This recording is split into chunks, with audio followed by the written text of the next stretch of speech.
Gaines. Tune in with us from Streaming Thoughts of Consciousness from the mind and the experience of Coach Gaines. This session, I want to discuss the contrast between the designer and the jobber. And everybody knows what a designer is, but now I think, people are asking like, well, what's a jobber? So a jobber is pretty much a retailer or a wholesaler or a distributor. They usually work independently.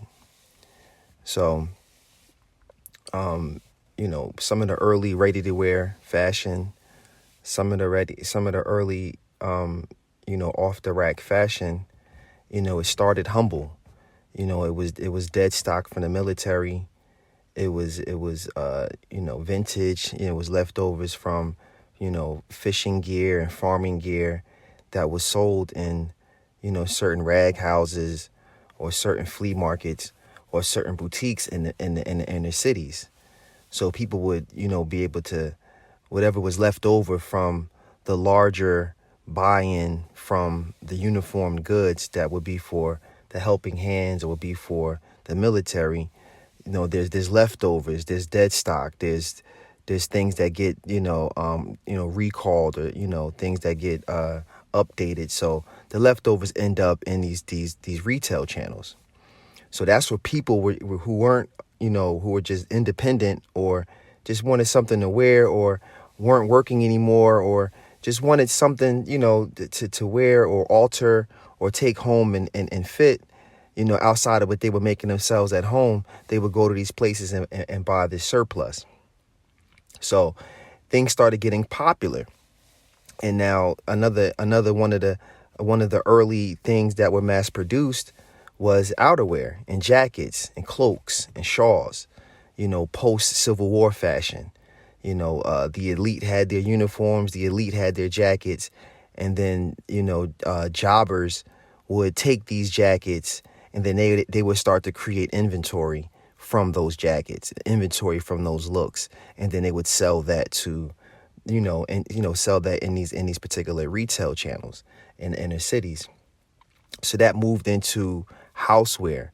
So early on in the whole mass production, it was always to allow a certain class of people to enjoy looking and playing a part of a higher class of people. It was making something available to everybody, or the convenience of it, the instant gratification of just being able to go in there and buy. That took a popularity, and that took on, its own, life, and it started doing really, really good. And that's what attracted the jobbers to want to continue to do more and create different styles and tinker with the market.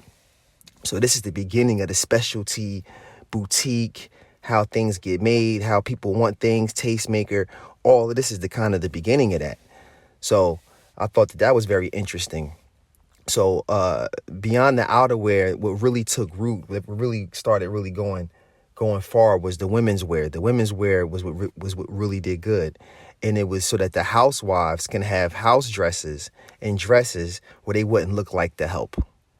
So they didn't want the handmade dresses that they were making in the house. They wanted to buy these seasonal fabrics that the jobbers were sourcing, and they were creating these moods that, and the suggestion that, the housewife wears this type of dress, and then everybody else, the helping hands, they wear these type of dresses and clothes. So that was the marketing in the beginning, that they were able to now resupply these retail outlets. And now they were creating stores and boutiques. And of course, eventually, this is where you get your department store, where this concept, starts to evolve. And they start to create more of, like I said before in the last session, more of the lifestyle and things like this. So, so that's the jobber. So the jobber, he's looking